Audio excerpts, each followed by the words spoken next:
All right, I have Ray Sweet Baby Hayes, who just picked up a round two guillotine choke win at Shamrock FC 337 on the show. Ray, how you doing? I'm pretty good. How about yourself? Doing well, man. And you just gave Jordan Kaufman the first loss of his young career so far. What was the game plan in this one? You said what was the game plan going in? Yeah. Uh, really, I'm a striker, and I seen his pre-fight interview. He said he wanted to stand, so I was more than welcome to stand with him. I was more than welcome to stand with any of these guys. But every time that happens, every time I lay hands on somebody, they turn into wrestlers fast. So we Right. we game plan for that. We seen his fights. He never really got touched, and we knew as soon as I was going to touch him, he was going to shoot. Are you disappointed that you didn't get him out of there in the first round? It had to go to round two. No, I'm I seen him and I seen him around. I kind of felt him at weigh-ins and stuff, and I knew he was gonna be a strong guy. He was gonna be a tough guy to get out of there. But once you get a hold of that neck, they all go the same way. What were some of the in-fight adjustments that you had to do before you ended up getting the guillotine choke in the second round? Uh, so the first round, he triangled my legs, and I mean it's been so long since I've had that done to me. So I was kind of drawing blanks really on how to get out. So I really just bought time. But and then the second when he got me up against the cage again, I actually went to set up an anaconda choke, but he went wide with his arms. He's got good defense for it. I guess you've seen my previous fights, but when he went wide with his arms, he lifted me and sent me down, and I got right back up. And when he did that, he opened space. When he opened space, I just dug the underhook and locked arms. And when I got that, I knew it was over.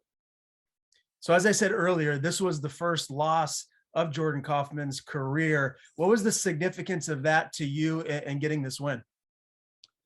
Uh, I'd say it's just a step up in competition. I mean, that's my fourth fight now, but my first guy, he had experience, but it was a losing record. He was like 2-12 or something. And then the other two guys I fought, they were just making their debuts, but they were at a good gym. So I'd say it's really just a step up in competition and really figuring out where I stand with these guys. And what is it like fighting for Shamrock FC? What was the event like at 337? What were the fans like, and how hyped was everyone in there? Uh, the event itself was great. The fans, I mean, I didn't really bring a lot of people to weigh-ins. I didn't, and a lot of people from me showed up to say at the fight, but just the way they had the room set up, just the seven or 10 fans that he brought to weigh-ins and stuff, they were just loud. They were loud. It wasn't so much that it was in my head, but it was more the fact that like they made sure to make it a big deal that they were going to be loud. And then the first thing I hear whenever they call my name is just booing, and I was like, "Oh, this just sucks." But it was definitely a good time. I enjoyed it. Yeah, well, I mean, I got to imagine in some ways it must be important to kind of play that heel because as your career progresses, you're going to be in more situations like that. So, is it something that you felt like you handled pretty well? Yeah, yeah. No, I definitely accepted it pretty well. I mean, my family did. They didn't like me being booed, but I mean, I'm gonna get this my whole life. If someone don't like me, it's just fuck them.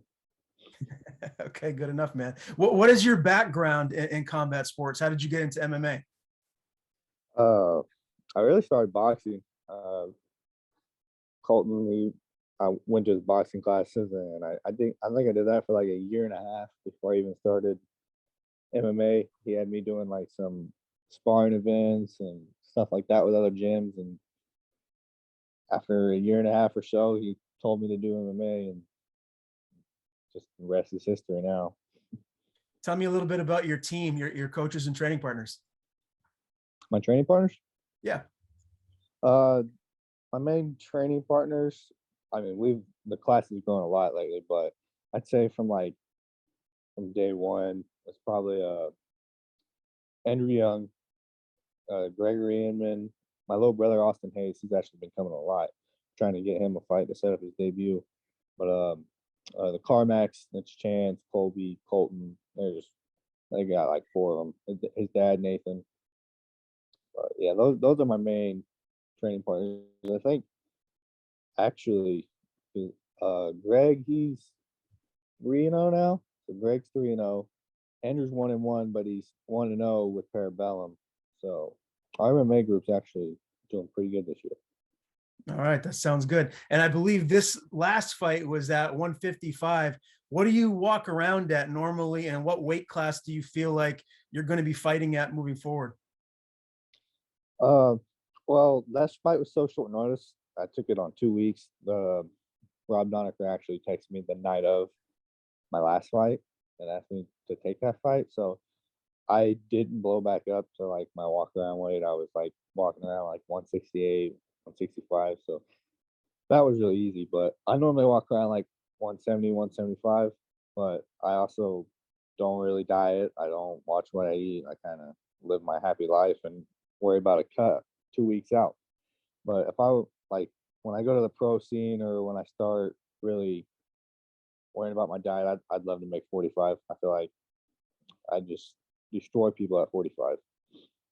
So that was actually going to be my next question. You're 4-0 now as an amateur. How many more fights do you want to have before you do turn pro? Uh, right now I ain't even worried about it. I'm a white belt in jiu-jitsu. I'm tapping guys out, but I'm not supposed to be tapping guys out. I'm supposed to be putting them to sleep. They're just giving me the neck. So I definitely want to get some more gi time. I want to work on my striking a little bit more, but I say a year or two probably I'll be knocking on pro scenes. And I got to imagine your goal, if you're going to be turning pro, would be to make the highest level promotions like a UFC or a Bellator. How far away from that do you think you are? Do you think, you're 3 or 4 years away, or maybe a little bit longer? I mean, I don't really look at how far I am away from it. I just look at it as I'm gonna be there. I if I had to set like a date on if I thought I was gonna be there, it'd be before 30. If I'm not there before 30, something happened to me. I hurt something, I'm injured, something's wrong. Okay, good enough. Now, as far as what's next for you immediately, like your next fight, give me a time frame. And is there someone that you have in mind, someone that you think makes the most sense for your next fight? So it's kind of funny actually. I beat Jordan. We went back to the back, and I've been taking a fight every month. This was on 2 weeks. Last one was on 3 weeks. I've been taking fights just one after another. But so I told Colton, I said, don't set me up with another fight unless he's in the top 15 or he's got a title.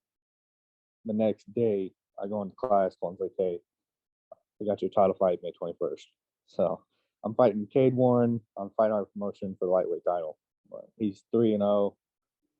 So that should be a good fight. He's supposed to be a stud wrestler too. Very good. That's a quick turnaround, man. So what's your, I guess, early prediction for this one? How do you see this title fight playing out? This one, I predict knocked him out in the first round. I see his stand up. His stand up's not on par with mine, but he is a really good wrestler. So he could take me down whenever he wanted, probably. All right. Well, that's exciting. Another big time fight right around the corner for you. Well, listen, Ray, congrats on your most recent victory. Looking forward to seeing what is next for you, my man. Before I let you go, I want to give you the floor. Tell people where to follow you on social media. And if you have anyone to thank, any sponsors, the floor is yours. Do I have any sponsors? Yeah, if you want to thank anybody, if you have any sponsors, or if you want to plug your social media. I don't have any right now. I've had some people hit me up and ask me and stuff, but being an amateur, my hotel's always paid. They normally pay my gas, so I don't really have anything that I need sponsors for. But I'm definitely got some numbers that I'll be in touch with.